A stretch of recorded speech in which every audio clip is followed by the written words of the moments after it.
Israel और रूस आमने सामने आ गए। मुल्क शाम में दो बड़ी ताकतों का दंगल लग गया। इसराइलियों की घुसकर बड़ी कार्रवाई करने की कोशिश गले पड़ गई। ईरानी सुप्रीम लीडर का हर सतह पर इसराइल को ख़त्म करने का फैसला। ईरान का एक एक फर्द इसराइल के खिलाफ मुतहरक हो गया। पाकिस्तान भी मैदान में, लेकिन क्यों? आलमी खबर साझेदारों ने बड़ी खबर ब्रेक कर दी। शाम में पाकिस्तानी जंगजू होने का इंकशाफ। इसराइल पर खौफतारी हो गया। पाकिस्तान को कमज़ोर कहने वाला और दूसरे ममालिक जाकर इमरान खान पर इसराइल को तस्लीम करने का प्रेशर देने वाला नेतन्याहू सर पकड़ कर बैठ गया। ईरानी आर्मी चीफ ने शाम में बड़ी कार्रवाई करने का फैसला कर लिया। इसराइल का हिफा शहर तबाही के दहाने पर आ गया। ईरानी मिसाइल सिस्टम को मुकम्मल तरह से एक्टिव कर दिया गया। यहूदियों पर मौत के बादल मंडलाने लगे। वीडियो में आगे चलकर तफसील से ये भी बताएंगे कि ईरानी सुप्रीम लीडर ने फ़लस्तीन के हवाले से कौन सा अहम तरीन ऐलान करके उम्मत मुसलमा के दिल जीत लिए हैं। इस टॉपिक का आगाज़ करने से पहले नए आने वाले दोस्तों से गुजारिश है कि हमारे चैनल को सब्सक्राइब कर लें।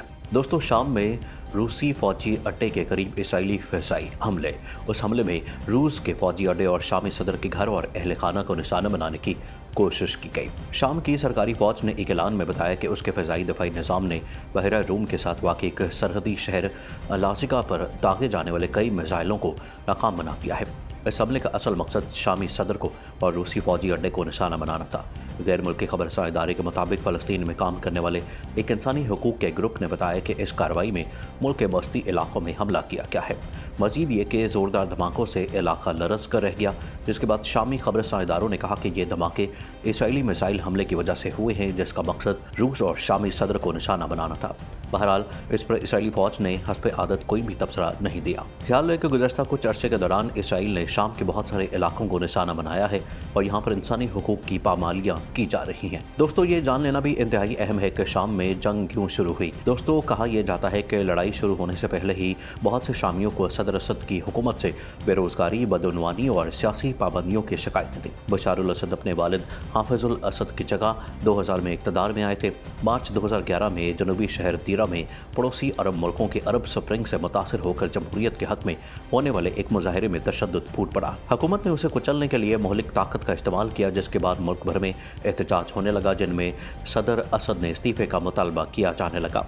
मुजाहिरों और उन्हें दबाने के लिए ताकत में शिद्दत आती गई। हिज़्ब मुखालिफ के हामियों ने भी हथियार उठा लिए और उन्हें पहले अपने दिफा और बाद में सिक्योरिटी फोर्सेस से लड़ने के लिए इस्तेमाल करने लगे।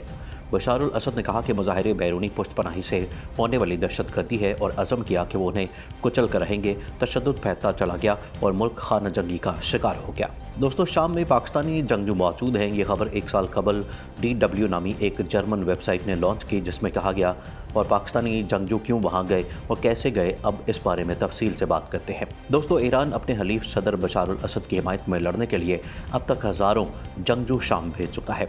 माजी में ईरान में साबिक फ़ौजियों के अमूर के सरबराह मोहम्मद अली शाहिदी का तस्नीम न्यूज़ एजेंसी से गुफ्तगू करते हुए कहना था कि मज़ारात का दिफा करते हुए शहीद होने वालों की तादाद बढ़ गई है। न्यूज़ एजेंसी AFP के मुताबिक ईरान शाम में न सिर्फ अपने फ़ौजी मुशीर भेज चुका है, बल्कि अफगानिस्तान और पाकिस्तान से सैकड़ों जंगजू भी शाम भेजे गए हैं, जो असद की फोर्सेस के साथ मिलकर लड़ाई जारी रखे हुए हैं। उन्हें मज़ारात के मुहाफ़िज़ कहा जाता है। ये नाम शाम में शियों के मुक़द्दस मकामात के हवाले से रखा गया है। शाम में न सिर्फ ईरानी बल्कि पाकिस्तानी, लेबनानी, हिज़्बुल्लाह, इराकी और अफ़गान हज़ारा शिया कम्युनिटी के अस्करियत पसंद लड़े हैं, जिसका दावा मज़कूरा वेबसाइट पर किया गया।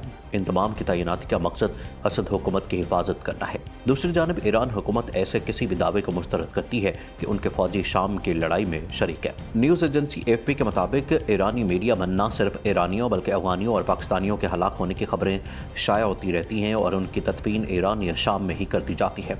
न्यूज़ एजेंसी राइटर्स की इतलात के मुताबिक शाम में लड़ने वाले पाकिस्तानी जंगजू शिया अस्करी ग्रुप ज़ैनबियून से ताल्लुक़ रखते हैं और उनका काम शाम में मज़ार ज़ैनब की हिफाजत के लिए लड़ना बताया जाता है। उस न्यूज़ एजेंसी के मुताबिक खित्ते में ऐसी जंगजुओं की भर्तियाँ ईरान के ज़रिए हो रही हैं। बताया गया है कि पाकिस्तानी ग्रुप ज़ैनबियून ने आगाज़ अफ़गान शिया अस्करी ग्रुप फ़ातिमियून से किया था। रॉयटर्स की रिपोर्ट के मुताबिक मुतअद्दिद अफगान अस्करियत पसंदों को शाम में लड़ने के एवज ईरानी शहरियत और माहाना तनख्वाह देने का वादा किया गया था, जबकि पाकिस्तानी ग्रुप भी उसी तरह की मराद देने का वादा करता है। दोस्तों, रहबरे इनकलाब इस्लामी ने फ़लस्तीन को उम्मत इस्लामिया का बदस्तूर सबसे अहम मसला करार देते हुए फरमाया कि सफाक और दहशतगर्द सेहूनी हुकूमत के खिलाफ उठ खड़ा होना सबका फरीसा है और सेहूनी हुकूमत के ज़वाल और तबाही का अमल शुरू हो चुका है। आलमी यौमुल कुद्स के मौके पर रहबरे इनकलाब इस्लामी आयतुल्लाह अल अस्मी सैयद अली ख़ामनेई ने ईरानी अवाम और पूरी दुनिया के मुसलमानों से टेलीविज़न के ज़रिए बराह रास्त खिताब करते हुए फरमाया कि फ़लस्तीन का मामला बदस्तूर उम्मत इस्लामिया का सबसे अहम मसला है। आपने फरमाया कि ज़ालिम और सफाक सरमायादाराना निज़ाम की पॉलिसियों ने एक पूरी कौम को उसके घर, वतन और आबाई सरजमीन से महरूम और बेदखल करके वहाँ एक दहशतगर्द हुकूमत कायम की और खैरों को लाकर बसा दिया। रहबरे इनकलाब इस्लामी ने फरमाया कि सहूनियों ने पहले दिन से ही गस्बशुदा सरजमीन फ़लस्तीन को दहशतगर्दी के मरकज़ में तब्दील कर दिया।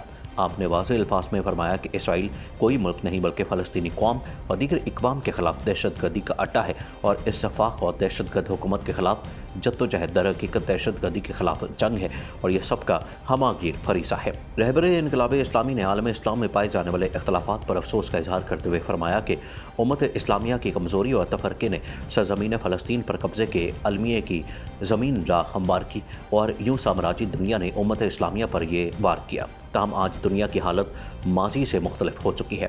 हमें इस हकीकत को मद्देनज़र रखना चाहिए कि आज ताकत का तवाज़ुन इस्लामी दुनिया के हक़ में तब्दील हो चुका है। रहबरे इनकलाब इस्लामी ने फरमाया कि एक तरफ जहाँ अमरीका और यूरोप के मुख्तलिफ सियासी और समाजी हादसात ने मगरब वालों की कमज़ोरियों को दुनिया के सामने बरमला कर दिया, तो दूसरे जानिब मुस्लिम इलाक़ों में इस्तकामती क़ुव्वतों का रोज़ अफज़ों ताकतवर होना और उनकी दिफाई तवानाइयों और हमला करने की सलाहियतों में इजाफ़ा, मुस्लिम उम्मा में शऊर और आगाही, ये सब वो मुबारक अलामतें हैं जो बेहतर मुस्तकबिल की नवीद देती है। उन्होंने फ़लस्तीन और बैतुल मक़दस के महवर पर इस्लामी मुल्कों के इत्तेहाद की ज़रूरत पर जोर देते हुए फरमाया कि इस मुबारक मुस्तकबिल में मुसलमान मुल्कों में हम आहंगी और इत्तेहाद बुनियादी हदफ होना चाहिए और ये वही हकीकत है जिसने हज़रत इमाम ख़मीनी रहमतुल्लाह अलैह के नूरानी कल्ब में ये बात डाली कि जुम्मतुल विदा को यौमुल कुद्स करार दिया जाए। रहबरे इनकलाब इस्लामी ने फरमाया कि बैतुल मक़दस के महवर पर मुसलमानों की हम आहंगी और इत्तेहाद से होने दुश्मन और उसके हामी अमरीका और यूरोप के लिए वहशतनाक है। आपने फरमाया कि सेंचुरी डील की नाकामी और उसके बाद गासिब सेहूनी हुकूमत के साथ चंद कमज़ोर अरब हुकूमतों के ताल्लुकात की बरकरारी उसी वहशतनाक हकीकत से फरार की नाकाम कोशिश है। सेहूनी हुकूमत की नाबूदी और जवाल का अमल शुरू हो चुका है जो रुकने वाला नहीं।